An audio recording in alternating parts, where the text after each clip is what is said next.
네, 여러분 안녕하세요. 오늘은 2022년 10월 19일 가을을 맞은 하늘궁 주변 모습입니다.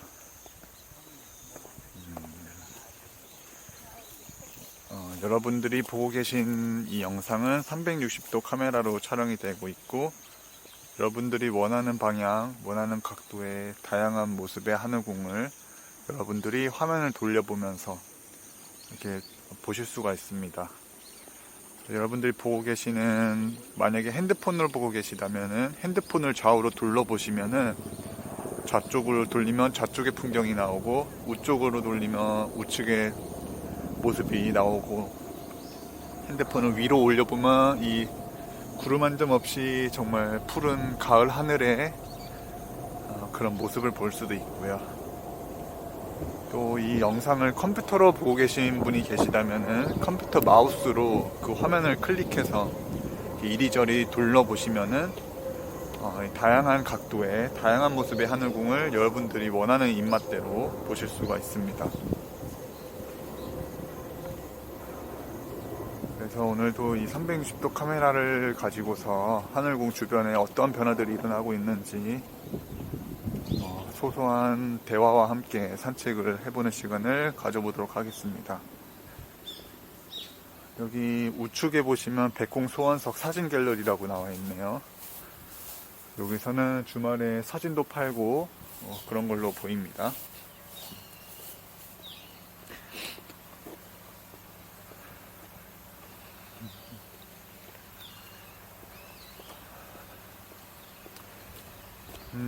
여기 장흥유원지는 이게 분지 형태로 되어 있는데, 낮에는 참 햇살이 좋아요. 그래서 이렇게 낮 시간에는 굉장히 따뜻하고 그렇게 추위를 느낄 수 없을 정도로 정말 양지 바른 곳이다. 그리고 저녁 이제 해가 저물기 시작하면은 그때부터는 또 주변이 다 산이다 보니까 또 밤에는 또 좀 굉장히 쌀쌀합니다. 예. 그래서 좀 일교차가 다른 지역보다는 큰 것 같아요. 그래서 이 되게 그 극명한 변화를 매일매일 느낄 수 있는 곳이 바로 이곳 하늘궁이라고 할 수가 있겠습니다.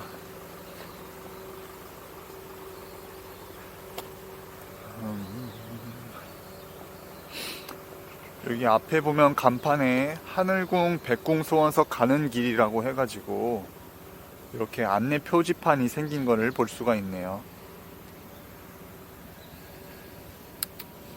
그래서 백공석, 이제 저희도 그쪽으로 가볼 건데, 백공석이 들어오고 나서 얼마 동안은 거기를 일반 지지자분들께서만 많이 왕래를 하셨는데, 이제 이렇게 이런 길목마다 백공석, 소원석으로 가는 길을 표시를 해놓다 보니까 이제는 주말 같은 경우에는 그 많은 사람들이, 일반인들도 많이 찾아와가지고 구경을 하고 가고 한다고 하네요.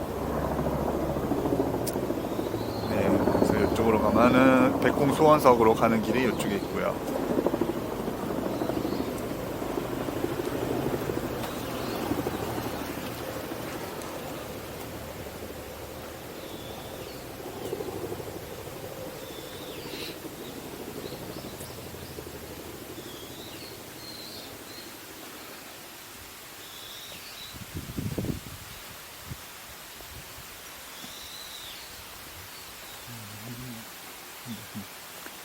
그 일교차가 큰 하늘궁인데, 우리나라가 특히나 다른 세계에 비해서 그 가장 그 사계절의 변화가 뚜렷한 곳이거든요.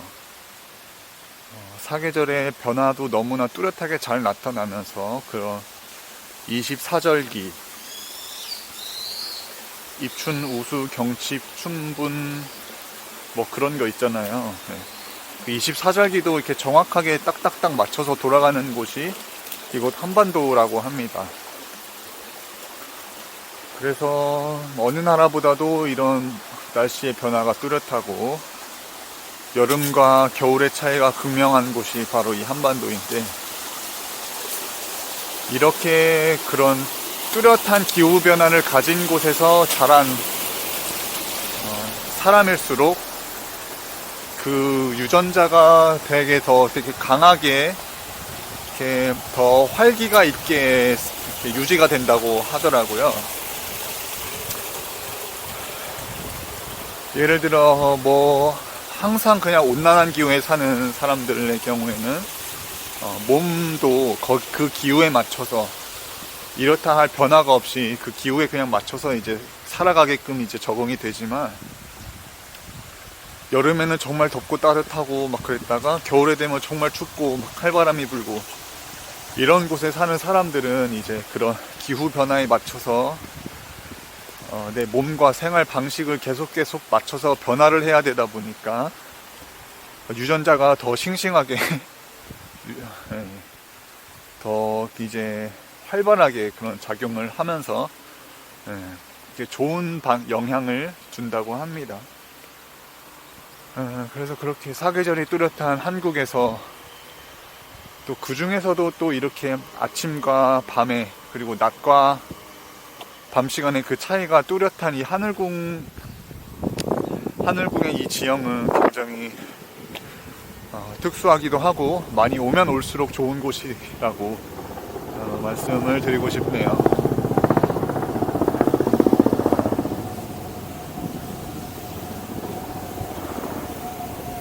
그래서 여기도 길이 변화해가지고 저기 밑에서부터 쭉 올라오면은 이제 하늘 그 소원석까지 갈 수가 있도록 이렇게 지금 도로가 지금 변화되어 가고 있네요.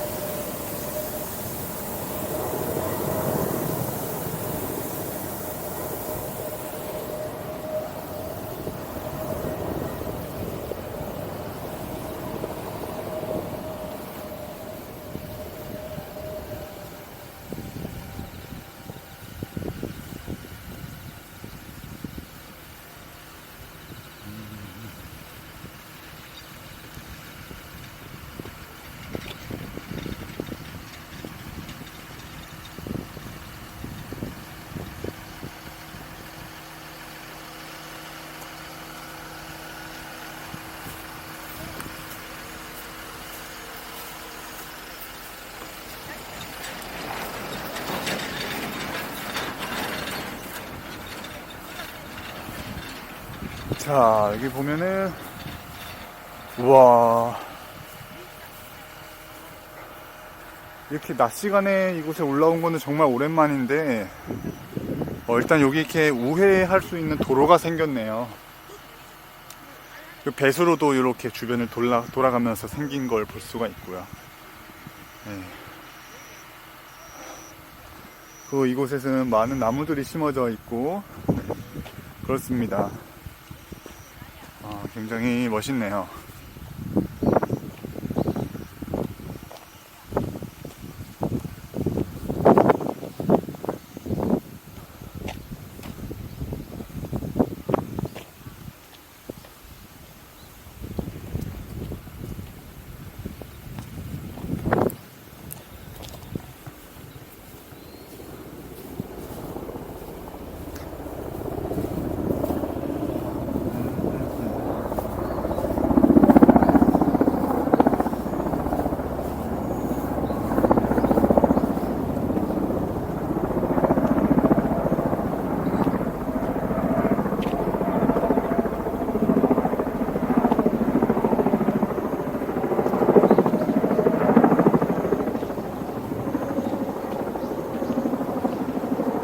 저쪽에 제가 앞쪽으로 가고 있는 방향에는 이제 하늘궁에 연못이 있습니다. 금붕어, 예쁜 붕어들이 자라고 있고 그 불의옥점도 많이 있고요. 근데 여기가 오후 시간이 되니까 여기가 좀 음지가 되네요.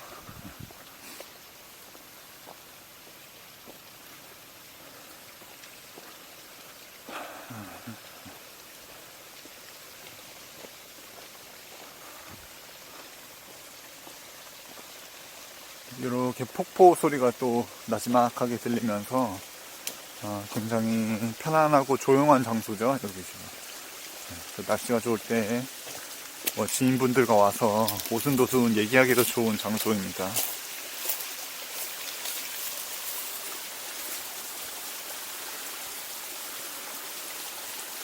이렇게 이런 생태계가 조성되어 있고요.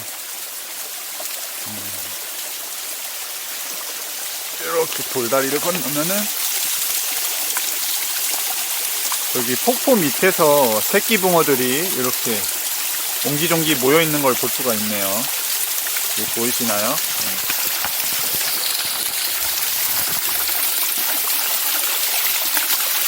폭포 밑에 금붕어들이 와가지고 물을 쬐고 있습니다.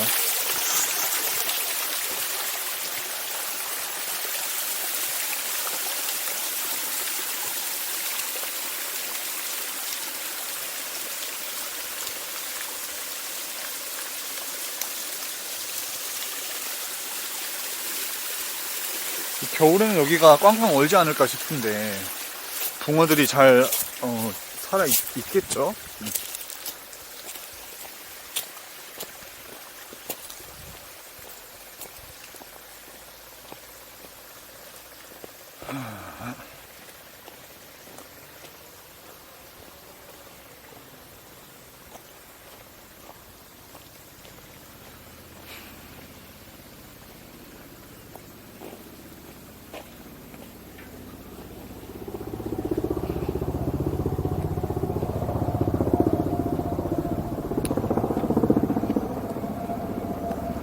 이 주변 산들의 모습을 보면 아직 그 단풍이 많이 물들진 않았고 이제 뭐 1, 2주 동안 좀 더 추운 기후가 오게 되면은 그 사이에 이제 나뭇잎들이 색을 많이 변하게 될 것 같습니다.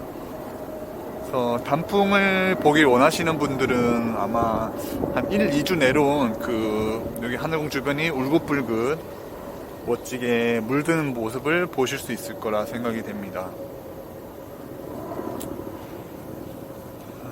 가을이면 봄에 새싹을 돋고 여름에 그 장렬하게 내리쬐는 햇빛과 폭우를 맞으면서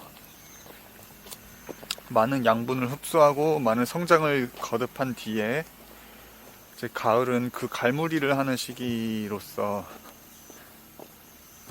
이제 겨울을 준비하는 시기잖아요. 불필요한 것들은 걷어내고 한 여름 동안 햇볕을 받기 위해 잘 쓰였던 그런 잎들은 색이 변해서 떨어지게 되고 그 떨어진 잎들이 다시 또 그 바닥에 양분이 되어 가지고 뿌리로 그 영양분이 흡수되도록 하는 그 영양분의 역할을 하게 되고 그러면서 이제 겨울이 다가오면은 그동안 여름에는 그 가지에 뻗어져 있던 그런 힘과 에너지를 뿌리 속으로 이제 걷어들여 가지고 다시 다가올 봄을 준비하는 시기가 되겠는데 지금 이 계절의 변화처럼 이곳 하늘궁 역시도 가을을 준비하고 있어 보입니다. 연달아 세 차례 선거를 치르면서 굉장히 엄청난 활동을 정말 역사책에 나중에는 훗날 기록될 수 있을 정도로 그 신생 정당이라고 하기에는 너무나도 어마어마한 그런 활동을 보였던 국가혁명당과 허경영 총재님의 활동이 있었고 어쨌든 전심전력을 하였지만 대통령 선거는 끝이 났고 현재는 윤석열 대통령께서 대통령직을 수행 중이십니다. 그래서 지금은 우리는 아마 그동안에 활동했던 것을 갈무리하고 쳐낼 것들은 쳐내고 불필요한 요소들도 좀 떨어뜨려내면서 다가올 그 봄을 준비해야 되는 시기이지 않나 싶습니다. 그래서 뭐 요즘 들어 이렇게 뭐 많은 소음이 있어 보이는 것도 같은데 그 모든 것 또한 다 어떻게 큰 흐름에서 보자면 뭐 이러한 연휴이지 않을까 생각을 해보게 되고요. 그래서 뭐 그렇게 열심히 지지 선언을 하시고 뭐 하셨던 정인태 교수도 이제는 뭐 다른 길로 가버려 가지고 이제는 뭐 그렇게 뭐 이렇게 좀 반대하고 계시고 또 여기 와서 백궁석이 옴과 동시에 자기가 나타나야 될 시기가 왔다고 주장하셨던 그 꽃비연 그분께서도 지금은 어떻게 안티 행동을 하고 계시죠. 그분들은 그분들의 역할을 하고 있는 건 것 같아요. 가을이 왔고 추수를 해야 되는데 그 알곡을 걸러내기 위해서는 누군가는 이 알곡들을 쳐내고 가라지를 걸러낼 수 있는 그런 역할을, 탈곡기 역할을 해줘야 되고, 그분들이 아마 그런 역할을 자처하고서 있는 것 아닌가, 그런 생각이 듭니다. 자, 그럼 알곡과 가라지를 구분하는 것은 어떤 기준일까요? 그것은 저희의 선택이겠죠. 저희가 누구의 이야기에 더 귀를 기울이고 누구의 말에 더 관심을 쏟고, 그 선택 중에 내가 내릴 결정은 무엇인지 따라서 우리가 이 하늘궁의 알곡이 될지 가라지가 될지가 판별되게 될 것 같습니다. 하지만 저는 그 좀 더 알곡이 많았으면 하는 편이고 저 역시도 가라지가 되지 않도록 항상 마음 경건히 하고 흔들리지 않도록 잘 이제 그걸 이제 갈무리를 해야 되겠는데요.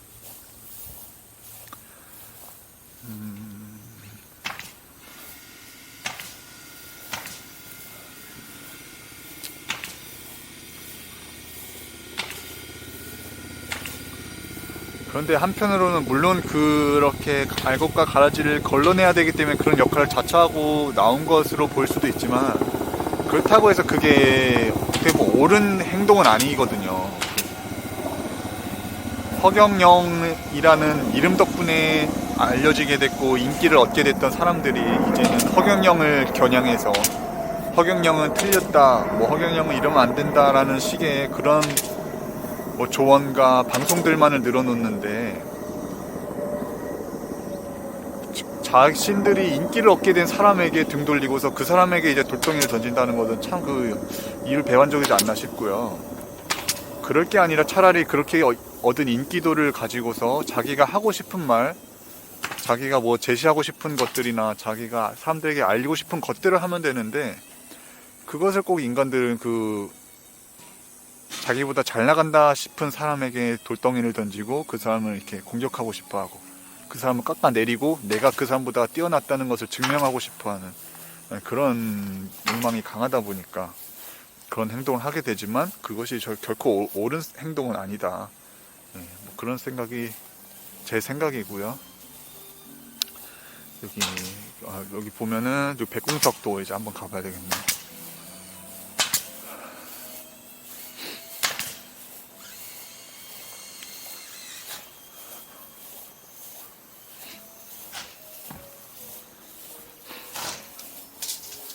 보시면 여기 경건한 분위기 속에서 하늘궁 백궁소원 속에 소원을 비시기 위해서 오신 분들이 보입니다. 여기 어머니 아버님도 와 계시네요.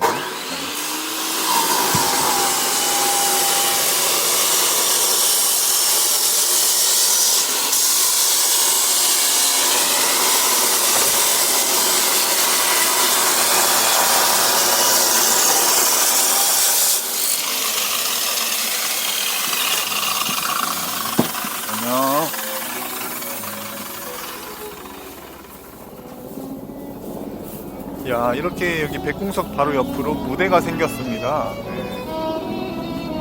이렇게 화면, 와, 이거 화질 엄청 좋네요. 앞쪽에 보시면은 야, 이렇게 자연 풍경이 보이면서 노래가 나오는데, 야, 이런 거대한 전광판과 더불어서 여기에는 이렇게 무대 장치가 준비되고 있습니다.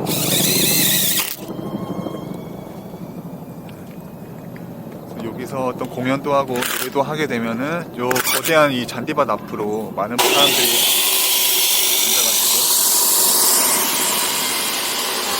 사람들이 앉아서 이렇게 공연도 관람하고, 날씨 좋은 날 음악도 듣고, 강연 시작하면 강연도 들을 수 있게 이렇게 좋은 장소로 탈바꿈되고 있습니다.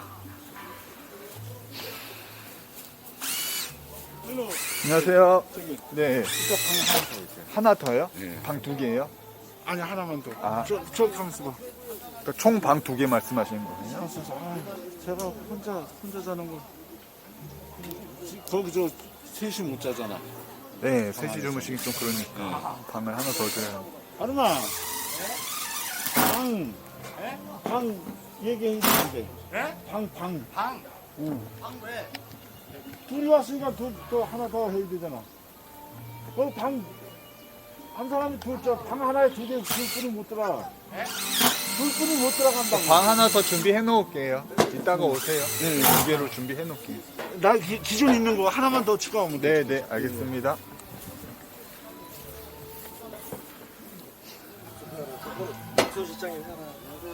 안녕하세요. 어머니 여기 계시네요. 네. 안녕하세요. 네, 감사합니다. 생방 중인데? 아니요, 주변 찍고 있어요, 녹화를. 네.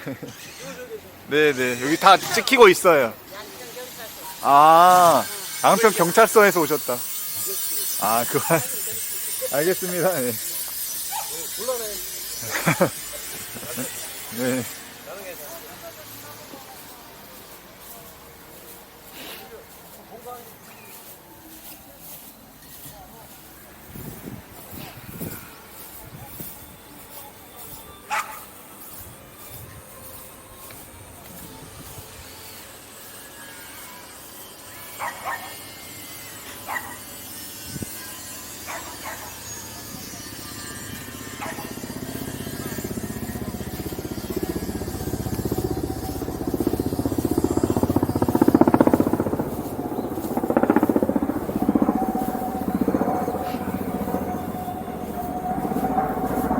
안녕하세요.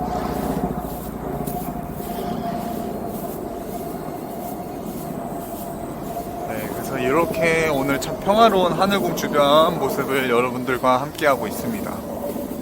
대략 22분 정도의 시간이 지났네요. 가을을 준비하면서 여전히 많은 변화가 발생되고 있는 하늘궁입니다.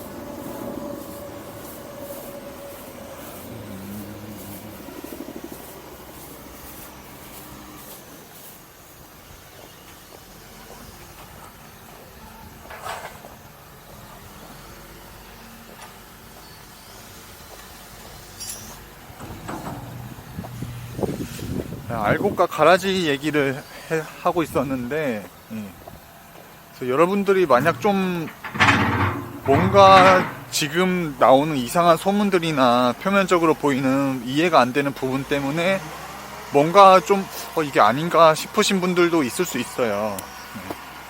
그럴 때는 그 시점을 지금 이 현상에서 보지 말고 좀 더 멀리서 과거부터 현재 미래까지 이어지는 그 일련의 사건의 그런 흐름들을 이렇게 살펴보자면은 좀 더 이렇게 흔들리지 않고 굳건히 그 자리를 함께 할 수 있지 않을까 싶습니다. 이렇게 허경영 총재님처럼 정말 어려운 어린 시절을 극복하고 머슴살이를 하다가 어떻게 또 재벌, 우리나라 최고의 재벌인 이병철 회장의 눈에 들어서 그 집의 양자가 되고, 그러다가 또 박정희 대통령에게 그 연락이 닿게 되어가지고 비밀보좌관 역할을 수행한 것, 이미 그분이 어떻게 그 10대, 20대 시절을 살아오셨는지만 보더라도 이분은 너무나 그 특별한 사명을 가지고 이 땅에 오신 분이라는 게 너무나 확실한 거예요. 그리고 그렇게 지내시고 그 예전부터 대통령 선거에 도전하시면서 그것이 내가 대통령이 돼서 막 큰 부를 만들겠다 이런 것도 아니고 계속해서 그 엄청난 금액의 돈을 들이면서 또 수많은 핍박을 받으면서도 계속해서 대통령에 나오시는 그 이유가 이 대한민국을 바로 세우고 우리 국민들을 행복하게 잘 사는 나라로 만들겠다는 그런 대의를 가지고서 대통령 선거에 3번이나 이렇게 꾸준히 이렇게 도전을 하신다는 점, 그런 모습들만 보더라도 이분이 정말 훗날 그 역사책에 기록이 되어야 할 만큼 대단한 과거를 지내셨고, 그리고 또 지금 와서 공략하시는 부분들이나 대한민국의 이런저런 문제들을 짚어내시는 그런 해안 또한 너무나도 뛰어나시고, 이미 대한민국의 문제에 대한 답들을 20, 30년 전부터 연구하고 마련하셨던 것이 지금의 그런 정치인들과 뭐 대통령 후보로 나온 그 다양한 인물들과도 너무나 그 대조되는, 너무나 그 급이 다른 인물이라고 생각이 됩니다. 그래서 뭐 대한민국 경제 발전에 큰 역할을 했던 그 새마을 운동을 주창하셨고, 삼성 이병철 회장에게 앞으로 삼성은 반도체 산업에 손을 대야 된다, 반도체 산업이 유망하다면서 그 삼성이, 지금의 삼성이 세계 최고의 기업으로 거듭나기까지 그 방향을 정해줬던 게 또 허경영 총재님이십니다. 뭐 그리고 국민배당금 주장하시고 국가 예산 아껴서 국민들에게 나눠줘야 된다 라는 것이 지금은 민주당 그리고 이재명 후보의 그런 기본소득 공약 덕분에 어느 정도는 많이 이제 받아들여지게 됐지만, 그 뭐 20년 전만 하더라도 그 국민들에게 돈을 줘야 된다는 그런 공약은 정말 말이 안 된다고 사람들에게 손가락질 받고 미치광이 취급받았던 것이 사실입니다. 그러니까 너무 앞서갔기 때문에 보통 사람들은 이해를 못하는 거죠. 하지만 결국 시대가 그렇게 흘러가고 있고, 이제는 정말 그 빈부격차를 없애기 위해서는 그런 국민배당금과 같은 정책이 반드시 실현이 되어야 되는 상황에 놓였습니다.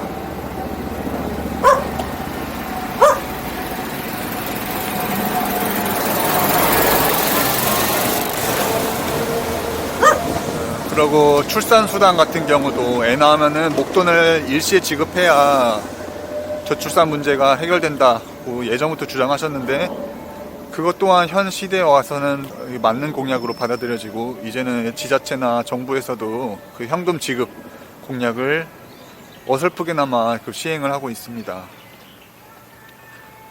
작년 한 해에 46조의 예산을 그 저출산을 위해서 썼는데 오히려 출산율은 감소하였다는 말이죠.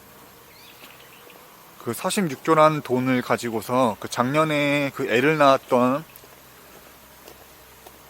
그 부부들에게 그 27만 쌍의 부부가 그 당시 작년에 한 해 동안 출산을 하였는데, 그 27만 명의 부부에게 그 46조라는 돈을 나누게 되면은 무려 1억 6천만 원씩을 개인에게 지급할 수가 있는, 그만큼 어마어마한 금액을 썼음에도 불구하고 출산율은 증가를 하지 않고 오히려 감소하였고, 그 46조 예산이 어디로 쓰였는지도 명확히 밝혀지지가 않는 그런 일련의 그런